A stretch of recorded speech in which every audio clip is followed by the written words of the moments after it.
नमस्कार आंगनबाड़ी बहनों, सुबह की खबर में स्वागत है फिर से एक नए वीडियो में। जैसा कि आप सभी को ये मालूम है कि प्रतिदिन आपको ये खबर सुनने को मिल रही है कि यहाँ इस जिले में आंगनबाड़ी सेविका और सहायिका जो है चयन मुक्त हो गई है। तो आज इसी टॉपिक पर हम बात करेंगे और जितने भी हमारे डीपीओ है, सीडीपीओ है या समाज कल्याण विभाग के सचिव हैं, ये लोग जो बार बार ये कह रहे हैं कि गर्भवती महिला और कुपोषित बच्चे और आंगनबाड़ी के बच्चे को, नौनिहाल बच्चों को परेशानी हो रही है। तो ये बच्चों की परेशानी नहीं देख रहे हैं। इनका जो मंथली इनकम है वो बंद पड़ा हुआ है पिछले 2 महीने के करीब से। जी हाँ, ये सच्चाई है। सीडीपीओ जो है महीने का 4 लाख और डीपीओ जो है महीने का 10 लाख 20 लाख कमाती है, मंत्री को भी देती है। तो इस तरह से इन लोगों का जो मंथली इनकम है पोषाहार के माध्यम से वो बंद पड़ा हुआ है। इसके चक्कर में ये लोग पड़ी हुई है। नौनिहाल के चक्कर में नहीं है, न कि गर्भवती महिला के चक्कर में है, न धात्री महिला के चक्कर में है, न कुपोषित बच्चों के चक्कर में है। ये सिर्फ और सिर्फ अपने चक्कर में है। जरा सोचिए इस बात को। अभी 2 महीने होने वाले हैं आंगनबाड़ी सेविका सहायिकाओं को अनिश्चितकालीन हड़ताल पर, लेकिन एक बार भी सीडीपीओ के द्वारा, डीपीओ के द्वारा एक ये नहीं कहा गया होगा कि आप लोगों का जो मांग है वो जायज़ है और इसमें हम लोगों का एक सहभागिता है। हम लोग जहाँ तक हो सके हम लोग सहयोग करेंगे। लेकिन ऐसा स्टेटमेंट आपको नहीं सुनने को मिलेगा, क्योंकि ये लोग आपके लिए नहीं है, सिर्फ काम के लिए ये लोग डीपीओ सीडीपीओ बनी हुई है। लेकिन आपकी जो ओरिजिनल पदाधिकारी होना चाहिए ये लोग नहीं है, सिर्फ कमीशन की दलाली खाने वाली ये सब सीडीपीओ डीपीओ है। आपके स्कूल में बोर्ड नहीं होगा, आपके स्कूल में पानी की सुविधा नहीं होगी, आपके स्कूल में बैठने के लिए कुर्सी की व्यवस्था नहीं होगी, बच्चों को दरी की व्यवस्था नहीं होगी। लेकिन इस पर भी आवाज़ ये लोग नहीं उठाती है, चाहे सीडीपीओ हो चाहे डीपीओ हो। ये सिर्फ और सिर्फ पोषाहार के पैसों को बंडल बाट करने के लिए ये लोग सीडीपीओ और डीपीओ अपने आप को करती है। चलिए आज के वीडियो में हम यही आपसे कहना चाहेंगे कि आज जो है किशनगंज में 188 सेविका और 161 सहायिका जो है चयन मुक्त कर दी गई हैं। और वहाँ की डीपीओ कह रही हैं, जय मिश्रा किशनगंज की जो डीपीओ हैं जय मिश्रा, उन्होंने कहा, उनका कहना है कि अगर सेविका बिना शर्त के अगर काम पर आ जाती है तो उनका चयन जो है ये हो जाएगा, मतलब कि चयन मुक्त नहीं होगा, काम पर रख लिया जाएगा।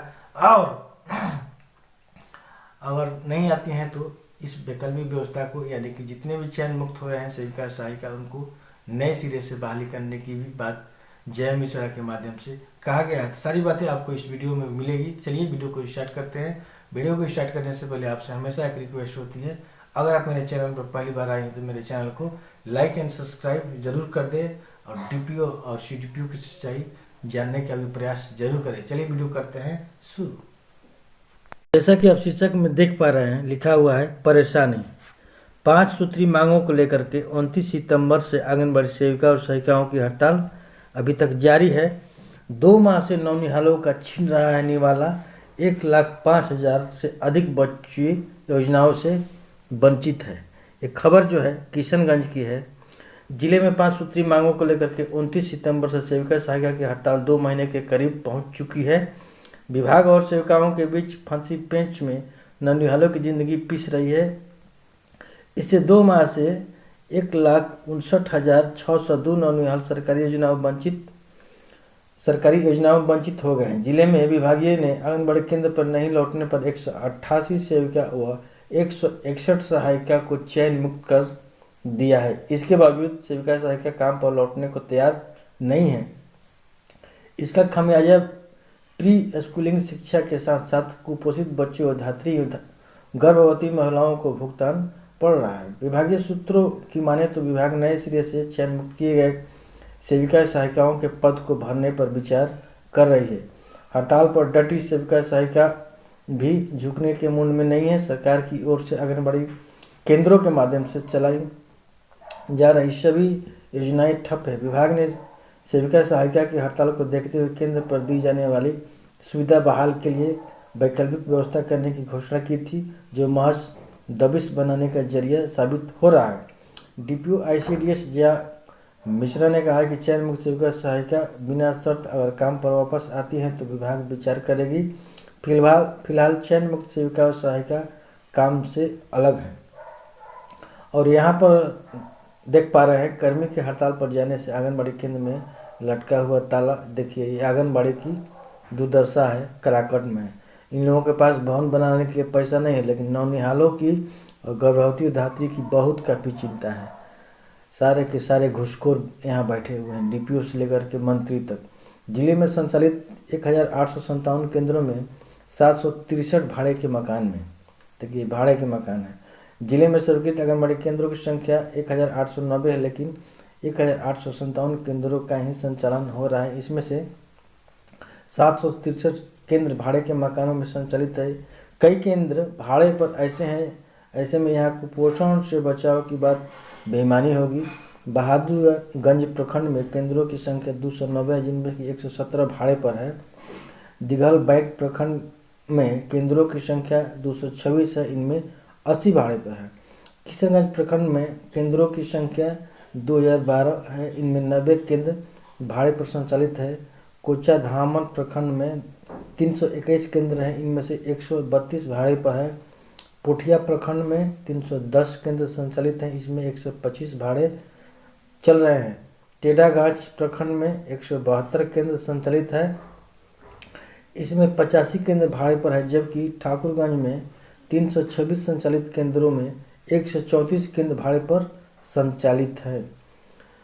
यहाँ पर लिखा है केंद्र पर नहीं लौटने पर 188 सेविका व 161 सहायिका चयन नियुक्त। विभाग का दावा 3 प्रखंडों में सेविका सहायिका लौटी वापस। सेविका सहायिका की हड़ताल के कारण जिले के 1,59,602 लाभुकों को सरकार की योजनाओं का लाभ नहीं मिल रहा है। सरकार ने आंगनबाड़ी केंद्रों के माध्यम से कई योजनाएं चलाई जा रही है, जिसमें कि गोद भराई रस्म, प्री स्कूलिंग शिक्षा, कुपोषण से नौनिहालों का बचाव, धात्री और गर्भवती महिलाओं को राशन व पोषाहार जैसी कई योजनाओं का क्रियान्वयन शामिल है। विभाग का दावा है कि 3 प्रखंडों में सेविका सहायिका काम पर लौट चुकी हैं, जिसमें आंगनबाड़ी सेविका सहायिका संघ सिरे से खारिज कर जिला प्रशासन पर संघ के बीच सिंग लगाने का आरोप लगा रही है। चयन मुक्त सेविकाओं बिना शर्त लौटेंगी तो विभाग करेगा विचार, ये बड़ी खबर है। और ये कह रही हैं जया मिश्रा, जो कि ICDS के DPO हैं। चयन मुक्त सेविकाओं को फिलहाल काम से अलग रखा गया है। अगर वे बिना शर्त वापस आती हैं तो विभाग विचार कर सकती है, लेकिन अब पाला सरकार के हाथ में है। कुछ सेविका और सहायिका कार्य कर रही हैं। जया मिश्रा, ICDS विभाग। यहाँ जो है आप जो DPO जो इतना बढ़ बढ़ के बोल रही है, तो समाज कल्याण विभाग के सचिव जो है उनको, इन लोगों को बल दिया हुआ है, आदेश दिया हुआ है कि आप लोग अगर सेविका और सहायिका काम पर वापस नहीं आ रही हैं तो आप चयन मुक्त कर दीजिए। तो एक तरह से सरकार की तरफ से एक बहुत बड़ी साजिश है संघ को तोड़ने के लिए, हड़ताल को तोड़ने के लिए। अपनी मांगों को मांगना कहाँ का नाजायज़ है। ये सरकार जो है बिल्कुल अंधी और बहरी सरकार है। इस सरकार को पदाधिकारी होते भी एक पदाधिकारी ऐसा नहीं है जो कि कहा हो कि आंगनबाड़ी सेविका और सहायिकाओं का जो मांग है वो जायज़ है। ऐसा कोई पदाधिकारी अभी तक स्टेटमेंट नहीं दिया हुआ है। लेकिन इन लोगों का तो पोषाहार का जो पैसा जिले से लेकर के राज्य तक जाता है उसकी चिंता है, गर्भवती महिलाओं की चिंता नहीं है और कुपोषण बच्चों की चिंता नहीं है। अगर इतना ही चिंता सरकार दिखाती तो आज बिहार कहाँ से कहाँ होता, आप सोच सकते हैं। चलिए आज की वीडियो में इतना ही, नेक्स्ट वीडियो में फिर मिलते हैं। तब तक के लिए जय हिंद, जय भारत, स्वच्छ बिहार।